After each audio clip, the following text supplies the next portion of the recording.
How many times have you been told to reduce, reuse, and recycle?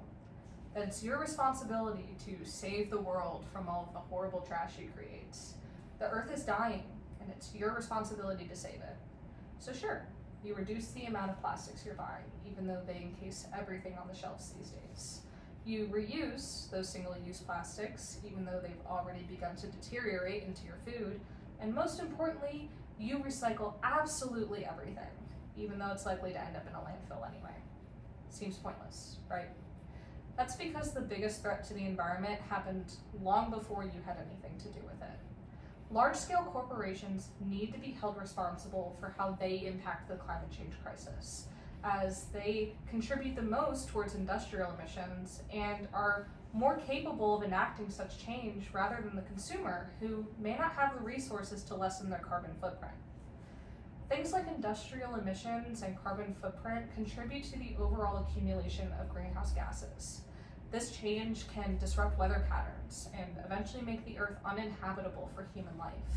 The biggest contributor to greenhouse gas emissions is the burning of fossil fuels. Now, sure, if you drive a car or take the bus in the morning, you're contributing about 5 tons of CO2 into the atmosphere every year.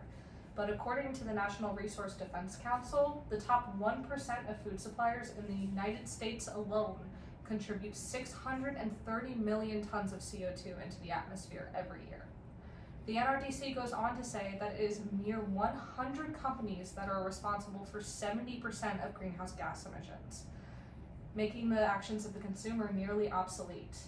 Now, companies don't need to produce in such a manner. There are many things that they can do to make their production more sustainable, such as using solar energy panels or encasing their products in recyclable materials. So why don't they? Because it negatively impacts profits. And rather than allowing their profits to take a hit, they put the responsibility of going green onto the consumer and raise the price of their goods.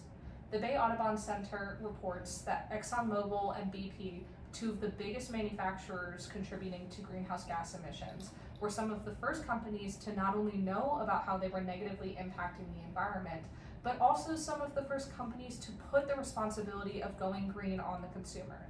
Companies like this introduced the idea of recycling and that it was going to save the world, when really only 9% of the plastics they've manufactured are actually recyclable or have been successfully recycled by the consumer. If we know that reduce, reuse, recycle doesn't actually work, why don't we try to live a more sustainable life in the first place? Because we simply can't afford to. Most people don't have the funds to spend excess money on things that we need all of the time, like food and clothes. Instead, we have to resort to buying the cheapest alternative just to get through our days. The University of Manchester uses the fast fashion industry as an example, as it's the biggest contributor towards production waste and the second largest contributor towards greenhouse gas emissions, making up 10% that go into the atmosphere. Now, the only alternative is to buy from ethical brands, but that price tag is not as appealing as the $2 shirt that you could have gotten on Amazon. Most consumers don't have the funds to live an ethical life or a sustainable life. We simply have to get through our days with the funds that we have, and unfortunately, all we can afford is things that are going to be produced with the intention of killing the planet. Unfortunately, there's not much that you as the individual can do to change the world or lessen your carbon footprint or help fight the climate crisis. It's an individual effort, but it leads to the masses making a change. It's about revolution and holding these companies responsible for their part in the climate change crisis. This responsibility has been put onto the consumer, but it's not fair.